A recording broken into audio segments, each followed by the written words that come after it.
Daniel Faure, bonsoir. Bonsoir. Vous êtes président de la Fédération française de Scrabble. Oui, Nous sommes au 30e championnat de France de Scrabble classique. oui.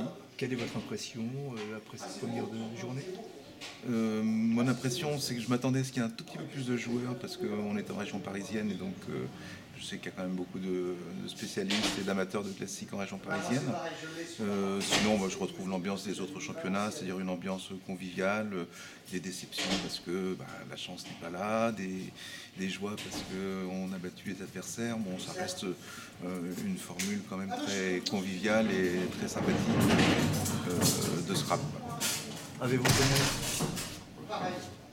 Avez-vous connu des moments forts là, dans ces quelques parties? Alors, il se trouve que là, aujourd'hui, jusqu'à maintenant, je n'ai pas du tout la chance sur les tirages. Donc, j'ai réussi parfois à équilibrer par rapport à mes adversaires, mais il y a eu une partie où vraiment j'étais très très loin et puis je voyais bien que j'avais pas les lettres, donc je pouvais rien faire. C'est le classique, hein. Une grosse part de hasard. Il y a une part de hasard importante, mais il y a aussi une part de stratégie. Moi, je suis plutôt un joueur de duplicate, mais c'est vrai que j'apprécie de temps en temps de jouer au classique.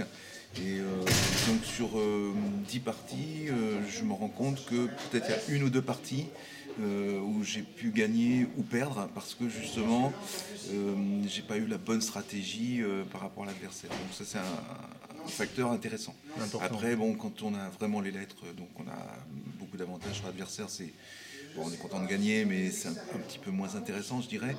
Et puis quand on n'a pas les lettres, c'est pareil, parce qu'on subit le jeu, donc voilà. Eh ben, je vous souhaite que la chance revienne au rendez-vous. Écoutez, je Nous pense en que reparlons mais demain. ça va revenir. De toute façon, bon, il y a 14 parties, donc normalement, enfin, sauf si on est très malchanceux, on n'a pas 14 parties de Scoomoon, ni 14 parties d'ailleurs de chance extraordinaire. Bon, après, de toute façon, faut reconnaître quand même que ceux qui sont les meilleurs, enfin, qui sont sur le podium, ils sont comme tout le monde, et donc ils ont de la chance ou pas de la chance, et donc la stratégie est quand même déterminante dans le résultat final. Tout à fait. Merci de ces quelques minutes. Voilà, et puis à demain donc pour d'autres D'autres précisions? d'autres précisions, d'autres impressions. Voilà. Merci beaucoup. Je vous en prie. Merci beaucoup.